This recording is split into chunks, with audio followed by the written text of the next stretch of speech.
আজকে আমি অত্যন্ত স্পর্শকাতর একটা ভুল নিয়ে আলোচনা করতে চাই। আমরা চাকরি বাকরির জন্য বা বিভিন্ন প্রতিযোগিতামূলক পরীক্ষার জন্য বিভিন্ন বইপত্র পড়ে থাকি। তো বাজারে প্রচলিত যে বইগুলো আছে তার মধ্যে একটি বইতে আমি এই তথ্যটা পেয়েছি, মানে এই নিয়মটা পেয়েছি বানানের অধ্যায়ে। আমরা আগে নিয়মটা দেখি, তারপর ভুলটা কি সেটা বুঝিয়ে দিচ্ছি। নিয়মটা বলা হচ্ছে, ক্রিয়াপদ হলে বানান হবে তৈরি এবং বিশেষণ হলে বানান হবে তৈরি। তার মানে এই নিয়মটা তৈরি শব্দের বানান নিয়ে। দেখেন, বলা হচ্ছে যদি তৈরি শব্দটা ক্রিয়া হিসাবে ব্যবহৃত হয় তখন সেই বানানে রস্যইকার হবে, কিন্তু যদি তৈরি শব্দটা বিশেষণ রূপে ব্যবহৃত হয় অর্থাৎ দোষ গুণ অবস্থা বোঝায় তখন দীর্ঘইকার হবে। উদাহরণ কি দিয়েছে? 1 কাপ চা তৈরি করো। এই যে তৈরি করো, তৈরি করা একটা কাজ, তাহলে ক্রিয়া হিসেবে ব্যবহৃত হচ্ছে, সেই কারণে এখানে রস্যইকার। সে তৈরি পোশাক পরে। কেমন পোশাক? তৈরি পোশাক। তাহলে এই তৈরিটা বিশেষণ রূপে ব্যবহৃত হয়েছে, যেহেতু বিশেষণ রূপে ব্যবহৃত হয়েছে সেই কারণে দীর্ঘইকার। কিন্তু এই সূত্রটা একেবারে ডাহা ভুল। ডাহা ভুল মানে ডাহা ভুল। কেননা একটা জিনিস মনে রাখবেন, বাংলা ভাষায় এমন কোনো শব্দ নাই যে শব্দের বানানে রস্যইকার দিলে এক পদ হবে আর রস্যইকার পরিবর্তন করে দীর্ঘইকার দিলে আরেক পদ হবে। বাংলা ভাষাতেই এমন কোনো শব্দ নেই। রস্যইকার আর দীর্ঘইকারের পরিবর্তনের কারণে কখনো পদ পরিবর্তন হয় না। সুতরাং এই সূত্রটা ভুল। এখন আসি তৈরি বানানটা নিয়ে। খেয়াল করেন, তৈরি শব্দের বানানটা নিয়ে সমাধান কি হবে। তৈরি শব্দটা কিভাবে এসেছে সেটা আগে আমরা দেখি। তৈরি শব্দটা এসেছে যেই শব্দটা থেকে, সেটা হচ্ছে তৈয়ার। কোন শব্দটা থেকে? তৈয়ার শব্দ থেকে।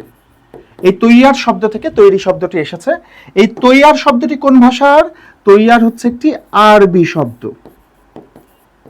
আরবি উৎস থেকে আগত শব্দ। ঠিক আছে? তো তাহলে আরবি উৎস থেকে আগত তৈয়ার শব্দ থেকে তৈরি শব্দটি এসেছে। অর্থাৎ আমরা বুঝতে পারছি এই তৈরি শব্দটা আসলে আরবি উৎসের তৈয়ার শব্দ থেকে এসেছে। তো আমরা তো বানানের নিয়মে জানি যে কোনো রকম বিদেশি শব্দে, বিদেশি উৎসের শব্দে কখনোই দীর্ঘইকার ব্যবহৃত হবে না। কোনো বিদেশি উৎসের শব্দে, যেমন আমরা যখন বলছি জানুয়ারি, জানুয়ারি বানানটাতে আমরা কেন রস্যইকার দিচ্ছি? কারণ এটা একটা বিদেশি উৎসের শব্দ, ইংরেজি উৎসের শব্দ। যখন আমরা লিখছি কাহিনী, কাহিনী শব্দে কেন আমরা দীর্ঘইকার না দিয়ে রস্যইকার দিচ্ছি? কারণ এটা হিন্দি উৎস থেকে আগত, কাহানি থেকে কাহিনী। আমরা ঈদ শব্দটাতে কেন দীর্ঘই না দিয়ে রস্যই দিচ্ছি? কারণ এটা আরবি উৎস থেকে আগত।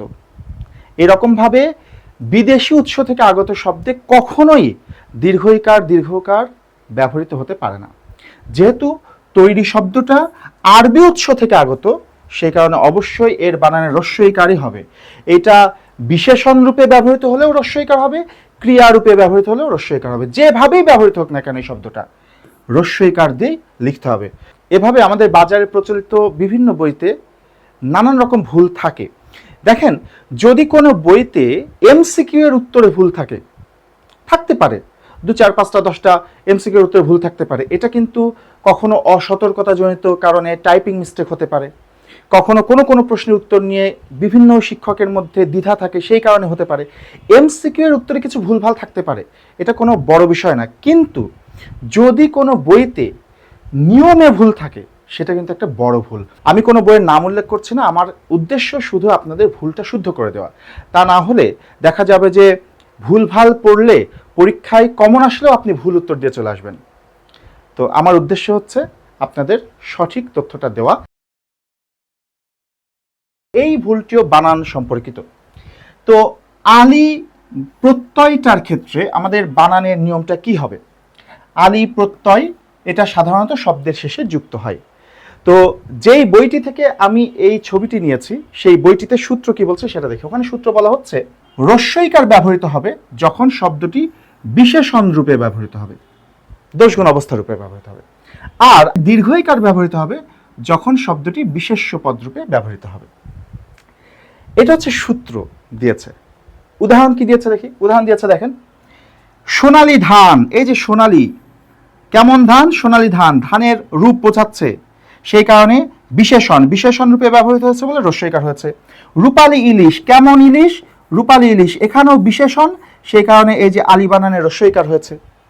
কিন্তু যখন বলছি সোনালী ব্যাংক, সোনালী ব্যাংক, এটা তো একটা বিশেষ্য পদ, কারণ ব্যাংকের নাম, তো নাম বোঝালে বিশেষ্য হয়, যেহেতু বিশেষ্য রূপে ব্যবহৃত হয়েছে তাই দীর্ঘইকার হয়েছে। আবার যখন বলছি রূপালী ব্যাংক, তো এটা তো ব্যাংকের নাম, নাম মানে বিশেষ্য, সেই কারণে এখানেও দীর্ঘইকার হয়েছে। ওকে, প্রথম কথা হচ্ছে উদাহরণ ঠিকঠাক দিয়েছে, তবে সূত্রটাতেই গলদ। সূত্রটাতেই গলদ কেন বলছে দেখেন।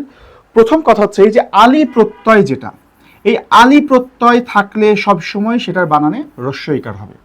যেমন আমরা যদি উদাহরণ দিই, সোনালী, হ্যাঁ, সোনাযুক্ত আলি সোনালী, রস্যইকার। রূপাযুক্ত আলি রূপালী, রস্যইকার। পূবযুক্ত আলি পূবালী, রস্যইকার। তারপরে এরকম আরো শব্দ আছে, যেমন যখন বলছি মিতালি, রস্যইকার। চৈতালি, রস্যইকার। গীতালি, রস্যইকার। কথা হচ্ছে আলি প্রত্যয়টা যদি শব্দের শেষে থাকে, কি প্রত্যয় বললাম? আলি প্রত্যয়। এই আলি প্রত্যয়টা যদি শব্দের শেষে থাকে তাহলে সব সময় সেটার বানান হবে রস্যইকার দিয়ে, সে আলি বানানটা রস্যইকার দিয়ে হবে। ঠিক আছে, এটা হচ্ছে সূত্র। কথা হচ্ছে যে আলি বানানে দীর্ঘইকার হতে পারে কিনা? হ্যাঁ পারে, যদি কোনো ব্যক্তি বা প্রতিষ্ঠানের নাম হয়, একদম রেজিস্টার্ড নাম, সেক্ষেত্রে আলি কিন্তু দীর্ঘইকার রূপে ব্যবহৃত হতে পারে। মানে এই যে সোনালী ব্যাংক, তাদের নামের বানানটা এভাবেই লিখেছে, তো যেহেতু তাদের নামের বানানটা তারা এভাবেই লিখেছে, তাই আমাদের এভাবেই লিখতে হবে। রূপালী ব্যাংক তাদের নামের বানানটা এভাবেই লিখেছে, তাই সোনালী ব্যাংক বা রূপালী ব্যাংক যখন লিখব তখন তাদের নামের বানানটা আমাদের এভাবেই লিখতে হবে। তবে এই যে বলে দেওয়া যে বিশেষ্য পদ রূপে ব্যবহৃত হলেই আলি বানানে দীর্ঘ হবে, এটা একটা ডাহা ভুল কথা। ঠিক আছে, কেন দেখেন, মনে করেন সোনালী নামে একজন ছাত্রী আছে যাকে নিয়ে আমরা একটা স্টোরি লিখব। তো আমরা লিখলাম যে সোনালী একজন ভালো ছাত্রী, সোনালী একজন ভালো ছাত্রী। ঠিক আছে, এই বাক্যে কি সোনালী আমাদের কোন পদ বলেন তো? এই বাক্যে সোনালী অবশ্যই বিশেষ্য পদ, একটা নাম বোঝাচ্ছে। তো তার মানে কি আমাকে এখানে সোনালী বানানে দীর্ঘইকার দিয়ে লিখতে হবে? অবশ্যই না, সোনালী এখানে রস্যইকার দিয়ে লেখা হবে। এখানে তো বিশেষ্য পদ সোনালী, কিন্তু এখানে আমাকে অবশ্যই রস্যইকার দিয়ে লিখতে হবে। ঠিক একইভাবে আমরা যদি বলি যে একজনের নাম যদি হয় চৈতালি, হতে পারে না একটা মানুষের নাম চৈতালি, তাহলে বললাম চৈতালি ভালো গান করে, চৈতালি ভালো গান করে। তো এই বাক্যে তো চৈতালি একজনের নাম, নাম মানে হচ্ছে সেটা বিশেষ্য, যদিও বিশেষ্য তারপর কিন্তু অবশ্যই রস্যইকার দিয়েই লিখতে হবে, বিশেষ্য হলে যে দীর্ঘইকার দিয়ে লিখতে হবে তা না। এই যে সূত্রটা দিয়েছে এটা শুধু এই দুইটা ব্যাংকের নামের ক্ষেত্রে বা ব্যাংকগুলোর নামের ক্ষেত্রে প্রযোজ্য হয়। সোনালী ব্যাংক, রূপালী ব্যাংক, পূবালী ব্যাংক, এই ব্যাংকগুলোর নাম যখন লিখবো, আমি যখন সোনালী ব্যাংক লিখবো তখন আমাকে দীর্ঘইকার দিয়েই লিখতে হবে, কারণ ওই ব্যাংকের নাম ওই বানানে রেজিস্টার্ড। কিন্তু নর্মালি একটা মানুষের নাম সোনালী, আমি তাকে নিয়ে একটা স্টোরি লিখছি, সেখানে আমাকে দীর্ঘইকার দিতে হবে এমন কোনো বাধ্যবাধকতা নেই। বাধ্যবাধকতা নাই মানে দীর্ঘইকার লেখা যাবে না ভাই, সোনালী বানানে সবসময় রস্যইকার হবে। মোট কথা হচ্ছে আলি প্রত্যয় যদি থাকে, এই আলি প্রত্যয় থাকলেই সেটার বানান রস্যইকার হবে। কথা কি বোঝাতে পেরেছি? তার মানে এখানকার সূত্রটা ভুল। সূত্র যে বলছে বিশেষ্য পদ হলেই আলি বানানে দীর্ঘইকার হবে, এই সূত্র ভুল। বিশেষ্য পদ হলে আলি বানানে দীর্ঘইকার হবে না। আলি বানানে দীর্ঘইকার হচ্ছে আমাদের তিনটা ব্যাংকের নামে, সোনালী ব্যাংক যখন লিখব, রূপালী ব্যাংক যখন লিখব, পূবালী ব্যাংক যখন লিখব, শুধু সেই সময়। আরেকটা জিনিস বলে দেখেন, এই যে রূপালী ব্যাংক না, রূপালী ব্যাংকে কিন্তু আরো একটা ভুল আছে। রূপালী ব্যাংকে আরেকটা ভুল কি জানেন? এই যে রূপালী বানানে দীর্ঘকার দিয়েছে, এই দীর্ঘকারটাও ভুল। এই যে দীর্ঘকার দিয়েছে, এই দীর্ঘকারটা ভুল, রূপালী বানানে রস্যকার হয়। ঠিক তেমনি দেখবেন পূবালী ব্যাংকের বানানে দেখবেন এইভাবে পূবালী ব্যাংক লেখা আছে, দীর্ঘ এবং দীর্ঘই, কিন্তু এই দুইটাই ভুল। এখানে দীর্ঘই হবে না, রস্যই হবে, দীর্ঘ হবে না, রস্য হবে। তবে পূবালী ব্যাংক যখন লিখবো তখন কিন্তু ওই ভুল বানানে আমাকে লিখতে হবে, কারণ তখন ওই ভুল বানানটাই সঠিক, কারণ ওটা ওই নামে রেজিস্টার্ড। বাট অন্য যত ক্ষেত্রে আমি পূবালী শব্দটা লিখবো আমাকে রস্যই দিতে হবে। রূপালী বানানটা যত ক্ষেত্রে লিখবো রস্যই দিতে হবে। সোনালী বানানটা যত ক্ষেত্রে লিখবো রস্যইকারই দিতে হবে। শুধু ব্যাংকের নামের ক্ষেত্রে ব্যাপারটা ভিন্ন হবে। তো এখানে আসলে নিয়মটা ভুল দিয়েছে, কিন্তু উদাহরণটা সুবিধাজনক উদাহরণ দিয়েছে, যে উদাহরণটা মেলে সেটা দিয়েছে। তো এটা একটা নিঃসন্দেহে ভুল তথ্য। আমার চোখে যেই ভুলটি পড়েছে আজকে সেটি হচ্ছে ভূত বানানটি নিয়ে একটি নিয়ম, সেই নিয়মের মধ্যে। তো যেই বইটি থেকে আমি এটি নিয়েছি, এই ছবিটা, সেই বইটিতে নিয়ম কি লেখা আছে দেখেন। নিয়ম লেখা আছে ভূত, অদ্ভুত, ভুতুড়ে, এই তিনটি শব্দে হ্রস্ব উকার বসবে। এই তিনটি শব্দ ছাড়া বাকি সব ভূত বানানে দীর্ঘ উকার হবে। তো তার মানে উদাহরণ যা দিয়েছে সবগুলো ঠিক আছে, উদাহরণের কোনো সমস্যা নাই, কিন্তু সমস্যা কোন জায়গায় জানেন? নিয়মের ভেতরে। কি সমস্যা? এখানে বলছে ভূত বানানেও হ্রস্ব উকার হবে, অদ্ভুত বানানেও হ্রস্ব উকার হবে, ভুতুড়ে বানানেও হ্রস্ব উকার হবে। এই জায়গাটাই হচ্ছে ভুল।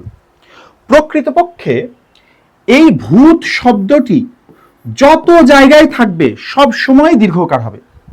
ভূত শব্দটি থাকলেই তার বানায় দীর্ঘকার হবে। এর একমাত্র ব্যতিক্রম হচ্ছে অদ্ভুত শব্দটি, একমাত্র ব্যতিক্রম এই অদ্ভুত শব্দটি। মানে এই অদ্ভুত শব্দটিতে দেখেন ভূত আছে। অদ্ভুত বানানে কি হয়? অদ্ভুত বানানটা আমরা একটু লিখি, দেখেন অদ্ভুত বানানটা হচ্ছে এরকম, এইরকম। তো অদ্ভুত শব্দটির মধ্যে কিন্তু একটা ভূত আছে, এই দেখেন ভূত। অদ্ভুত শব্দটির মধ্যে একটা ভূত আছে, তারপরেও সেখানে দীর্ঘ না হয়ে হ্রস্ব উকার হয়েছে। এই কারণেই তো শব্দটা অদ্ভুত। বোঝা গেছে কি? খেয়াল করেন, এই অদ্ভুত শব্দটাতে ভূত থাকা সত্ত্বেও হ্রস্ব উকার হবে। এছাড়া আর যত ভূত, সব ভূত বানানে দীর্ঘ উকার হবে। তার মানে এই যে ভূত, এই ভূত বানানে কিন্তু হ্রস্ব উকার হবে না, অবশ্যই ভূত বানানটা কিন্তু দীর্ঘ উকার দিয়ে হবে। এই যে ভুতুড়ে, এটা কিন্তু হ্রস্ব উকার দিয়ে হবে না, অবশ্যই দীর্ঘ উকার দিয়ে হবে। আর এখানে তো আরো একটা জবরদস্ত ভুল করে ফেলেছে, সেটা হচ্ছে এই ভুতুড়ে বানানটাতে কি করেছে দেখেন, ভুতুড়ে বানানটাতে র দিয়েছে, কিন্তু আসলে ভুতুড়ে বানানে ডয় বিন্দুরা হবে। ঠিক আছে? যদিও আমাদের বাংলা একাডেমির আধুনিক বাংলা অভিধানে এটার উৎস দেখিয়েছে বাংলা, বাট এটা প্রকৃতপক্ষে ভূত যুক্ত উড়িয়া, ভূত শব্দের সাথে উড়িয়া প্রত্যয় যুক্ত হয়ে ভুতুড়ে হয়েছে। তো যাক, আমাদের আধুনিক বাংলা অভিধানেও কিন্তু আপনারা এই তিনটা বানান এভাবেই দেখতে পাবেন। তাহলে নিয়মটা কিন্তু এখানে ভুল। নিয়মটা কি হতে পারত? নিয়মটা হওয়া উচিত ছিল শুধু অদ্ভুত বানানটাতেই হ্রস্ব উকার হবে, তাছাড়া আর যত শব্দে ভূত শব্দটা থাকবে সকল ভূত বানানে দীর্ঘ উকার হবে। সেই কারণে ভূত বানানেও দীর্ঘ উকার, ভুতুড়ে বানানেও দীর্ঘ উকার হবে।